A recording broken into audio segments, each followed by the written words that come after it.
Assalamu alaikum. I'm Sohail Anjum. I was born and brought up in a middle class traders family of Peshawar, Pakistan. I got my schooling at St. John's High School, from where I did my secondary certificate.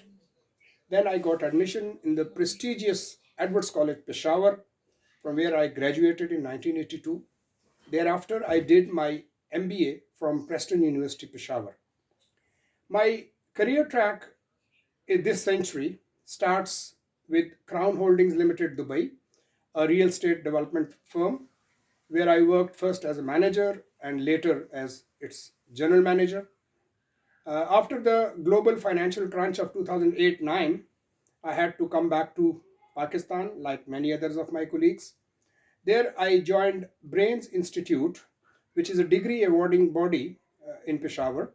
There, I worked with admissions, planning, and higher education compliances. Uh, this is a brief track record of mine. My hobbies include playing chess, for which I don't find many players nowadays. I'm a spy movie buff, 007, and I read regional history and political science. I have been asked to identify three of my strengths and three of my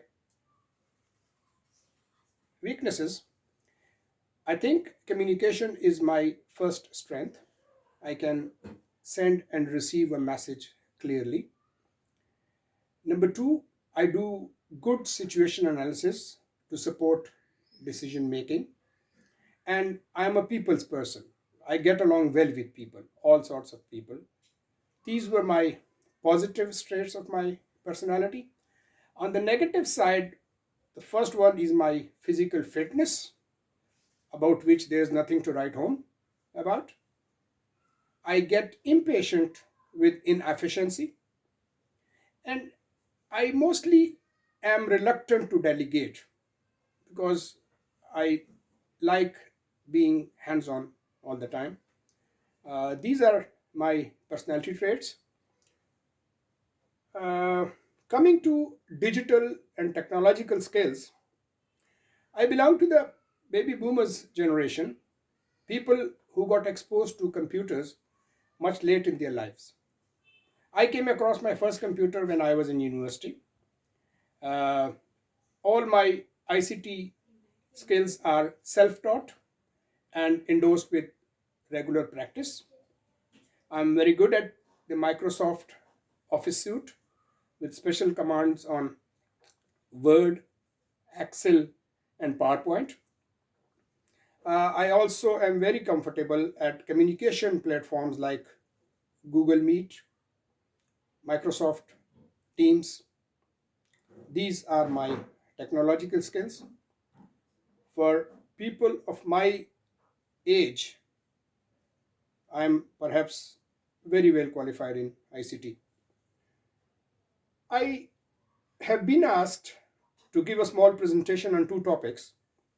The first being the effective working environment. What is an effective working environment?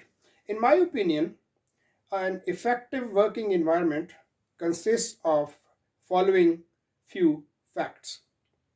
Number one, working hours. What are your working hours? Is it 9 to 5? Is it flexible? Is it some other time related, like some other continent timing? So that's one aspect of your working environment. Then what is the company culture? Is it formal or informal? That also determines the working environment. Then most important aspect of the working environment is the people who you work with, your staff, your colleagues, your management, your co-workers, your customers. These all constitute the working environment. uh, then another thing which is important, especially for people who are just starting their careers, and that is career development. uh, Perhaps for me it would not be that important as I am in the seventh decade of my life. So, and last and not the least, the workplace, the workspace, whether it's an office or a cubicle or a joint working station or something, and what are the facilities provided on that working space. that constitutes the last part of the working environment. The other question that I was asked was, how can we ensure an application of office protocols? In my opinion, office protocols, which can also be called the compliance regimes, can be achieved by following these tips.